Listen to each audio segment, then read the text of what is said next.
నమ శివాయ. అందరికీ నమస్కారం. ఈ రోజు మన ఛానల్లో ఈ 2025 సంవత్సరం అక్టోబర్ 27 కార్తీక మాసంలో వచ్చినటువంటి మొదటి కార్తీక సోమవారం పూజా విధానం ఏమిటో, అలాగే ఉపవాసం, నైవేద్యం, దానాలు, పాటించాల్సిన నియమాలు ఏమిటో, పూజా ఫలితం ఏమిటో, చేయకూడని పనులేమిటో ఈ రోజు మనం ఈ వీడియో ద్వారా పూర్తి వివరాలు తెలుసుకుందాం. ఎక్కడ స్కిప్ చేయకుండా పూర్తి వీడియో చూస్తారని ఆశిస్తున్నాను. అంతకంటే ముందుగా ఇంతవరకు నా ఛానల్ని సబ్స్క్రైబ్ చేసుకున్న వాళ్ళు ఉంటే సబ్స్క్రైబ్ బటన్ని ప్రెస్ చేసి పక్కనే ఉన్న బెల్ ఐకాన్ని ప్రెస్ చేసి ఆల్ అనే ఆప్షన్ ప్రెస్ చేశారంటే నేను పెట్టే ప్రతి వీడియో మీరు నోటిఫికేషన్ ద్వారా మొదటగా చూసేయవచ్చు. ముందుగా వీడియోలోకి వెళ్ళిపోదాం. శివుడికి, విష్ణుమూర్తికి అత్యంత ఇష్టమైన మాసాల్లో ఒకటైన కార్తీక మాసంలో కార్తీక సోమవారాలకు ఉండే ప్రత్యేకతే వేరు.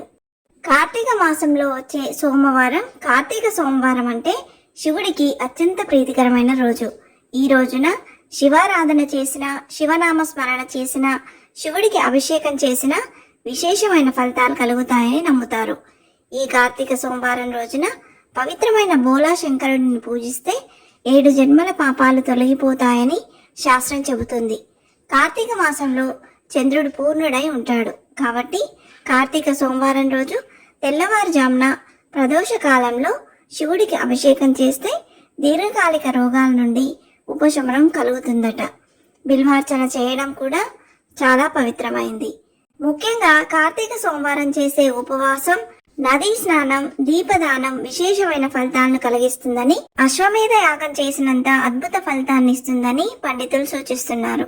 కార్తీక మాసంలో వచ్చే ప్రతి సోమవారం ఉపవాసం ఉండి నక్షత్ర దర్శనం చేసుకున్న అనంతరం భోజనం చేస్తే శివుడి అనుగ్రహం పొందుతారని కార్తీక పురాణం చెబుతుంది. అందుకే కార్తీక మాసం మొత్తం ప్రతిరోజు ఒక పూట తినేవారు కొందరైతే ప్రతి సోమవారం ఉపవాసం ఉండేవారు ఇంకొందరుంటారు. ఏకాదశికి, ద్వాదశికి ఉపవాసం ఉండేవారు మరికొందరుంటారు. ఏది కుదరకపోతే కనీసం ఒక్క కార్తీక సోమవారమైనా ఉపవాసం ఉండాలని పెద్దలు చెప్తున్నారు.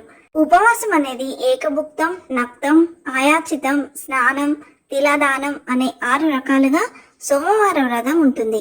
కార్తీక సోమవారం నాడు పగలంతా భోజనం చేయకుండా ఉపవాసంతో గడిపి సాయంత్రం వేళ శివాభిషేకం చేసి నక్షత్ర దర్శనం అయ్యాక తులసి తీర్థాన్ని మాత్రమే సేవించడం ఉపవాసంగా చెబుతారు. అలా చేయడం సాధ్యం కాని వాళ్ళు ఉదయం పూట యథాప్రకారం స్నాన, దాన, జపాలను చేసి మధ్యాహ్నం భోజనం చేసి రాత్రికి మాత్రం శివతీర్థాన్నో తులసి తీర్థాన్నో ఏదో ఒకటి మాత్రమే స్వీకరిస్తారు. ఇలా చేయడాన్ని ఏకభుక్తం అంటారు. పగలంతా ఉపవాసంతో గడిపి రాత్రి నక్షత్ర దర్శనం చేసి తర్వాత భోజనం చేయడాన్ని నక్తం అంటారు. తమకు తాము భోజనం కోసం ప్రయత్నించకుండా ఎవరైనా పిలిచి భోజనం పెడితే తినవచ్చు. దీన్నే అయాచితం అని పిలుస్తారు. ఈ 4గింటిలో ఏది చేయలేని వారు కార్తీక సోమవారం సమంత్రక స్నాన జపాదులు చేయవచ్చు. మంత్రాలు, జపాలు కూడా తెలియని వాళ్ళు నువ్వులు దానం చేసినా సరిపోతుంది. దీన్నే తిలాదానం అంటారు. ఈ 6 విధానాల్లో కనీసం ఏదో ఒకటైనా ఆచరించి తీరటం శ్రేయస్కరమని శివపురాణం చెబుతుంది. ఈ ఉపవాస నియమాల్లో ఏదో ఒక నియమాన్ని పాటిస్తూ కార్తీక సోమవారం నాడు శివలింగానికి అభిషేకం, పూజ చేసి రాత్రిపూట భుజించేవాడంటే శివుడికి ఎంతో ఇష్టం. కార్తీక సోమవారం ఉపవాసం ఆచరించిన వ్యక్తికి కైలాస ప్రవేశం ఉంటుందని ప్రగాఢంగా నమ్ముతారు. కార్తీక సోమవారం రోజున సూర్యోదయానికి ముందే నిద్రలేచి పవిత్ర స్నానం ఆచరించి అనంతరం ఇంట్లో దీపారాధన చేసిన తర్వాత నేరుగా శివాలయానికి వెళ్ళి శివలింగానికి అభిషేకం, పూజలు చేయడం శుభప్రదం. కుదిరిన వాళ్ళు, ఉండగలిగిన వాళ్ళు ఈ రోజున ఉపవాసం ఆచరించాలి. ఇక కార్తీక సోమవారం రోజు పూజ చేసుకునేటప్పుడు నిత్యం ఓం నమ శివాయ అనే పంచాక్షర మంత్రాన్ని, శివమంత్రాలను పఠించాలి. అలాగే మహాశివుడికి అత్యంత ఇష్టమైన బిల్వపత్రాలతో పూజించడం అత్యంత శుభకరం. ఈ రోజు ముఖ్యంగా ప్రదోషకాలం అంటే సాయంత్రం సంధ్యా సమయంలో శివాలయానికి వెళ్ళి దీపం వెలిగించి పూజ ఆచరించి నక్షత్ర దర్శనం చేసుకున్న అనంతరం ఉపవాసాన్ని విరమించాలి.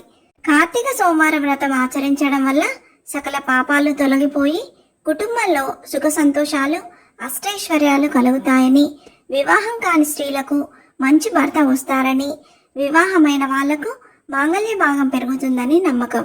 ఇక ఈ రోజున కార్తీక సోమవారం కథ విన్నా, చదివినా విశేషమైన పుణ్యఫలం దక్కుతుంది. కార్తీక మాసంలో అందులోనూ ప్రత్యేకించి సోమవారం ఆచరించిన వ్రతం ఎలాంటి వారికైనా ఎంతటి పుణ్యాన్నిస్తుందో వివరించి చెబుతుంది కర్కశ కథ. పూర్వం స్వాతంత్ర నిష్ఠురి అనే ఒక ఆమె ఉండేది. ఆమె ప్రవర్తనంతా అత్యంత హేయంగాను కర్కశంగాను ఉండటంతో ఆమెను కర్కశ అని అంటుండేవారు. కశ్మీర దేశానికి చెందిన ఆమె సౌరాష్ట్ర దేశస్థుడైన మిత్రశర్మ అనే మంచి వేద పండితుడిని పెళ్లాడింది. ఆమె తన దుర్మార్గ ప్రవర్తనతో మంచివాడైన భర్తను సైతం హింసించి భోగలాలసై జీవితం గడిపి వృద్ధాప్యంలో భయంకరమైన వ్యాధి సోకి చివరిలో ఎవరు ఆదరించేవారు లేక దీనస్థితిలో మరణించింది. పాప ఫలితంగా మరుసటి జన్మలో శునకంగా జన్మించిన ఆమెకు ఓ కార్తీక సోమవారం నాడు పగటిపూట ఎక్కడా ఆహారమే దొరకలేదు. చివరకు సాయంత్రం వేళ ఒక వేద పండితుడు సోమవార వ్రతం భాగంగా ఉపవాసముండి సాయం సంధ్యా సమయంలో వ్రతం ముగించే విధానంలో భాగంగా ఆచారం ప్రకారం బలిని అంటే అన్నం ముద్దను తన ఇంటి ముంగిట ఉంచాడు. ఆహారం దొరకని ఆ శునకం ఆ అన్నం ముద్దను తింది. వెంటనే దానికి పూర్వజన్మ స్మృతి వచ్చింది. దాంతో మానవ భాషలో వేద పండితుడికి తన గతాన్నంతటిని చెప్పింది. అంతా తెలుసుకొని కార్తీక సోమవారం నాడు పగటిపూట అంతా ఏమీ తినకుండా ఉపవాసం ఉండి సాయంత్రం వేళ మాత్రమే శివుడి ప్రసాదం లాంటి బలిని తిన్న కారణంగా శునకానికి పూర్వజన్మంతా గుర్తుకు వచ్చిందని గ్రహించాడు. అదే విషయాన్ని శునకానికి చెప్పాడు. దాంతో తనకెలాగైనా మళ్ళీ పుణ్యం లభించేలా అనుగ్రహించమంది ఆ శునకం. సోమవార వ్రతాలను చేసి పుణ్యం సంపన్నుడైన ఆ పండితుడు పరోపకార దృష్టితో ఒక సోమవార ఫలాన్ని దానికి దారపోశాడు. వెంటనే కర్కశ శునకదేహాన్ని విడిచిపెట్టి దివ్య శరీరంతో కైలాసానికి చేరింది. ఇది స్కంద పురాణం చెప్తున్న సోమవార వ్రత కథ. కార్తీక సోమవారం రోజు ఆలయాల్లో చేసే దీపదానం వల్ల సర్వ పాపహరణం కలుగుతుందని కూడా చెబుతారు. కార్తీక సోమవారం రోజు ఉసిరి చెట్టును పూజించడం వల్ల యముడి బారిన పడకుండా బయటపడొచ్చని అంటారు. ఈ రోజు చేసే అన్నదానం వస్త్రదానం విశేషమైన ఫలితాలిస్తాయి. ఈ రోజు ఉల్లి వెల్లుల్లి మాంసాహారం నిషిద్ధం. కార్తీక సోమవారం రోజున ఆకాశ దీప దర్శనం దానం ధర్మం రెట్టింపు ఫలితాలనిస్తాయని విశ్వసిస్తారు. ఇలా చేయడం వల్ల కోటి సోమవారాలు ఆచరించిన పుణ్య ఫలితం దక్కుతుందని పెద్దలు చెప్తారు. ఈ వీడియో మీకు నచ్చింది అనుకుంటున్నాను. Thanks for watching. Please subscribe my channel Sita vlogs trendy. Thank you.